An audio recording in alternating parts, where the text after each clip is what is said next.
สบายดีท่านผู้ชมตอนนี้ปฐดินอยู่ที่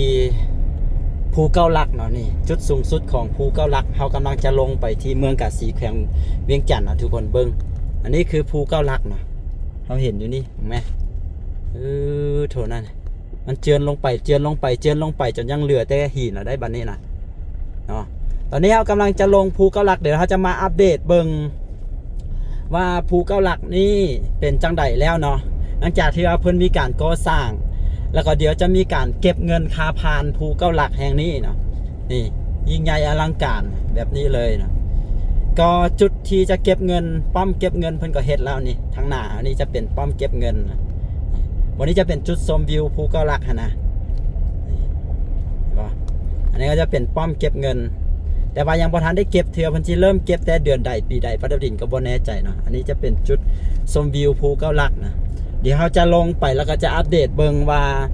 ตอนนี้การก่อสร้างเป็นระดับแล้วก็ทางภูเก้าลักหันสะดวกสบายขนาดใดแล้วนะเดี๋ยวเรามาเบิ่งนำกันเด้อทุกคน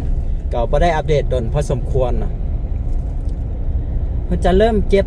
ท้ายปีนี้บ่หรือว่าต้นปีหน้าบ่เอาเริ่มเก็บเงินนี่การเฮ็ดการปรับปรุงเส้นทางนี่เพิ่นก็บ่ได้เฮ็ดเพิ่นก็บ่ได้ปรับปรุงแล้วก็บ่ได้แปลงแต่เฉพาะจุดภูนี่เนาะเพิ่นจะเป็นแปลงตลอดเส้นหมายเลขซีซีนี่หรือว่าเส้นทางภูเขาลักนี่เลยมันก็จะแปลงไปหมดเลยเนาะจุดใดเปเพอย่างสินะแต่ว่าเพิ่นจะมาเน้นใส่จุดภูเขาลักนี่เนาะตั้งแต่จุดนี้ลงไปฮอดลุมพุ่นก็คือ9กิโลเมตร9ลักเนาะก็เลยใช้ชื่อว่าภูเก้าลักเนาะแต่ก่อนทันจุดนี้จะเป็นจุดที่อันตรายที่สุดเนาะก็คือมันจะเห็นเหวเลิกๆลงไปนี่นะเขาก็บ่กล้าไปยืนฮะเนาะแต่ว่าเดี๋ยวนี้เพิ่นมีการเฮ็ดห้องระบายน้ำอย่างดีแล้วก็เฮ็ดเอาดินเอาอย่างมาถมกันเป็นคันคูไว้เนาะพอเขาบ่เห็นเหวลงไปแล้วก็ความตกใจอย่างก็หายไปนะแต่ก่อนนั้นขับรถลงมาหรือจังใดนะมันจะเห็นเป็นเหวลงไปโอ้ใจขาดจนสั่นนะเดี๋ยวเราจะเอากล้องติดเซหน้ารถแล้วก็เดี๋ยวขับลงไปเรื่อยๆป่ะเดี๋ยวว่าเป็นจังใดเนาะจุดนี้บ่แน่ใจว่าการปลูกยางลักษณะแบบนี้มันปลูกแล้วหรือบ่หรือว่าเพิ่นจะปลูกอีกสั้นนึงอันนี้ปฐดินก็บ่แน่ใจเนาะแต่ว่าจุดนี้คือว่าเพิ่นปลูกยางแล้วเนาะเป็นปลูกยางแล้วแต่ว่าช่วงนี้เพิ่นบ่ให้รถบรรทุกมาเด้ช่วงนี้นะแล้วเพิ่นกันไว้ตั้งแต่ทางเข้าทั้งสองเบื้องเลยเนาะทางหน้าอันนี้ก็จะกันไว้ตั้งแต่กาสีทางนี้ก็จะกันไว้ตั้งแต่บนสามแยกที่จะไปหาเมืองน้ำไปทางสัญญาบุรีนะมันก็จะกันไว้บ่ให้รถบรรทุกมาเนาะมีแต่รถธรรมดาทั่วไปที่มาตอนนี้นะก็บ่มีรถบรรทุกมาก็เดินทางสะดวกสบายเนาะทุกคน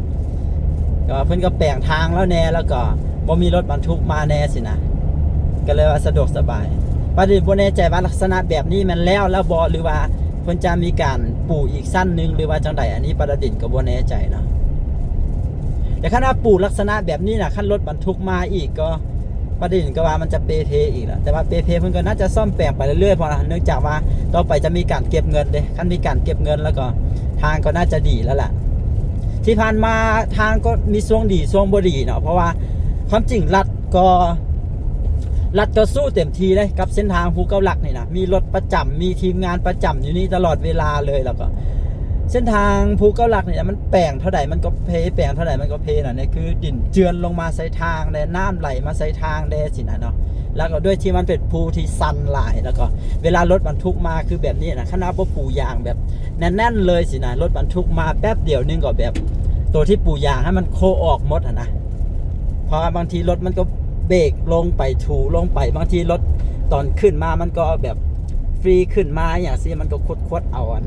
ก้อนหินเอายางท่านออกสินะก็เลยให้เพไวเพราะมันเป็นสูงสันเด้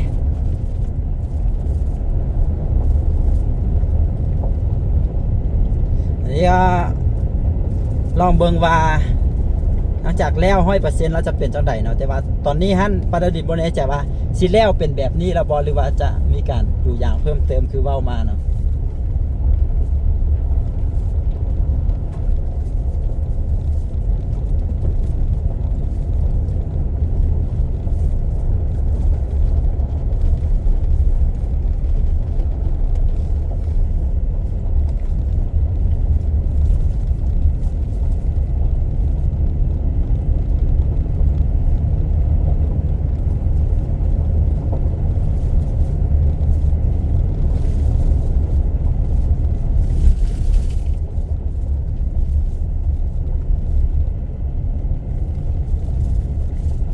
ตอนนี้7 โมง43 นาทีของมื้อวันที่24 เดือนมีนาปี2026เนาะมื้อถ่ายวิดีโอนี้วันที่24 เดือนมีนาปี2026วันที่24 เดือน3มื้อถ่ายวิดีโอนี้ด้วยที่ว่าบ่มีรถบรรทุกแน่เนาะแล้วก็เพิ่นก็ปูยางแล้วแน่สินะก็ถ้าเป็นแบบนี้ก็บ่ได้รู้สึกว่าอันตรายแล้วก็บ่ได้แบบอย่างใด เพราะยกขยายทางมันก็กว้างแดเนาะแล้วก็บ่มีรถบรรทุกได้คือว่าหั่นแหละแล้วก็ถ้าทางมันดีก็บ่ได้รู้สึกว่าอันตรายบ่ได้อันนั้นถึงจังใดก็อย่าสุประมาทเนาะทุกคนอย่าสุลงไวหลายเนาะเพราะว่ามันเป็นภูที่แบบ9 กิโลเมตรนะมันลงตลอดถ้าขึ้นก็ถ้าเอาขึ้นมาก็มันก็คือขึ้นตลอดนะเบิ่งคือว่าบ่ได้สั้นหลายได้แต่ความจริงหันสั้นหลายได้แล้วก็มันมีบ่แม่นมีเลยเนาะเส้นทางมันบ่ได้ซื้อไปนะมันโค้งไปโค้งมาโค้งไปโค้งมาถ้าเอาลงไวหลายก็อาจจะหลุดโค้งได้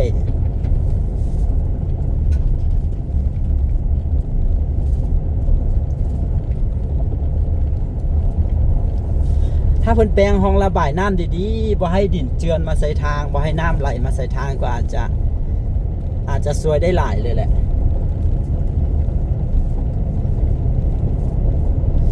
จุดนี้หาก็ปูแล้วไม่นี่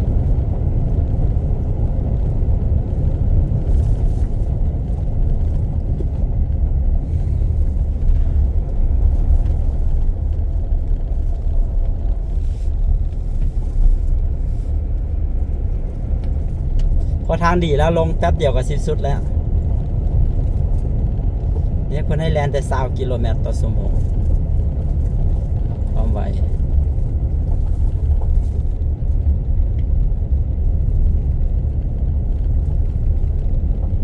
บ่เห็นมีรถเลยด้วยที่ตอนเช้าแน่นะถ้าเป็นตอนสวยก็จะมีอยู่รถส่วนใหญ่ก็เป็นได้รถกระบะรถส่วนตัวนั่นแหละรถ6 ล้ออย่างก็บ่เห็นมาเลยแหละน่าจะมาบ่ได้เลยประเภทรถต่างหนักต่างอย่างนั้นบ่ให้มาเลยนะช่วงนี้รถบรรทุกก็ไปทางสยะหลายนะไปทางสยะบุรี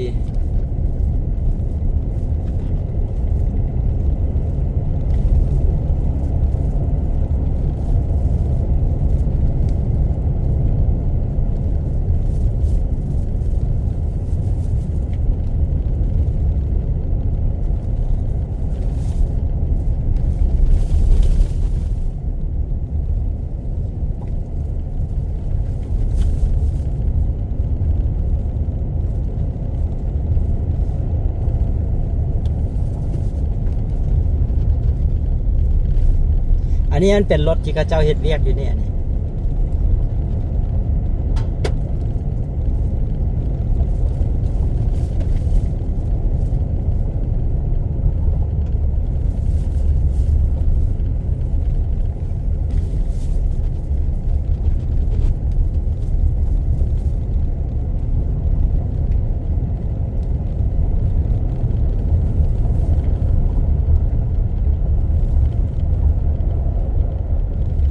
เจ้าก็เอาเฮ็ดห้องระบายน้ำ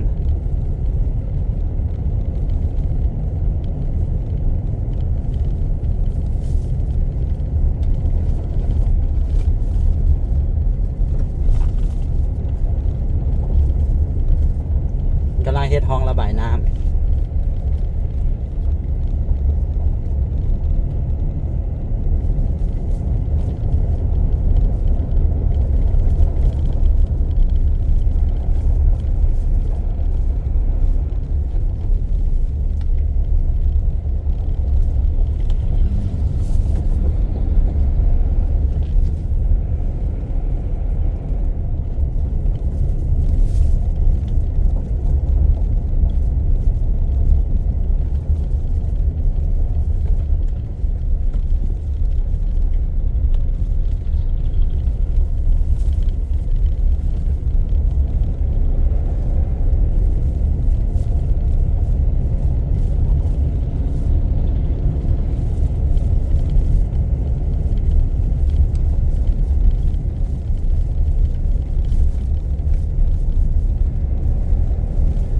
ข้าเจ้าก็เล็ง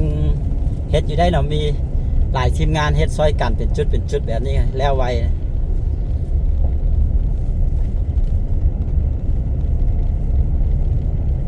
แถวนี้เพิ่งก็ตัดขยายเส้นทางออกแล้วก็เพื่อให้มันมุมมองในการขับขี่ได้กว้างขึ้นสินะก็จะสามารถใช้ความไวได้ดีขึ้นนะ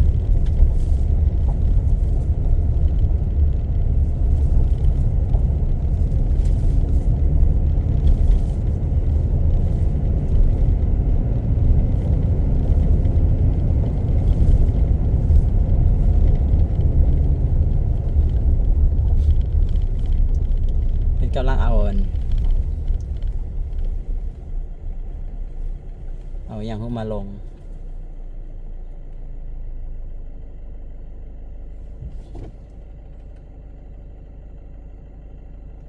น่าจะเอาปูนเอาทรายเนี่ยมาลงมันกำลังเล็งมือกันเฮ็ดอยู่นะ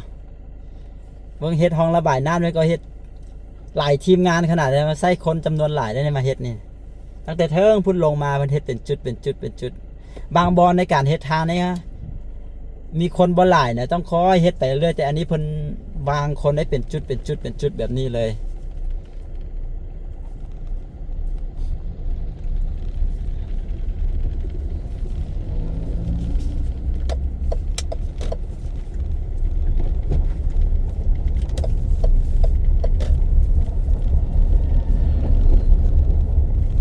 นี่บางคนเป็นจุดเป็นจุดอันนี้อีกบ่ดนก็คงแล้วละ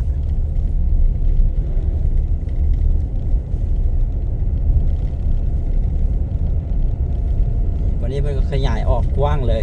จุดที่เป็นโค้ง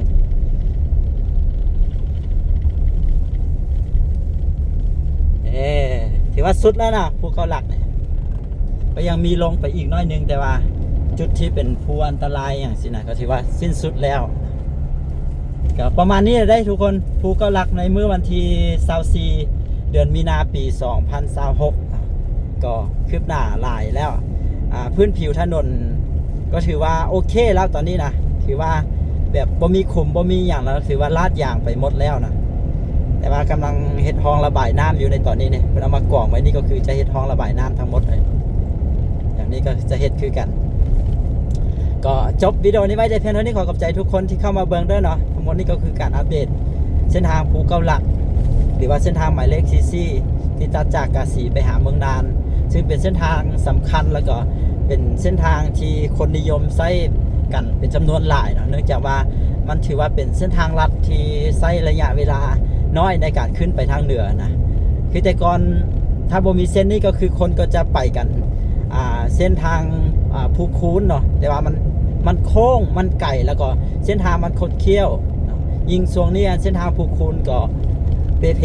หนักพอสมควรหรือว่าขณะที่ไปทางเสียมันก็ไก่เด้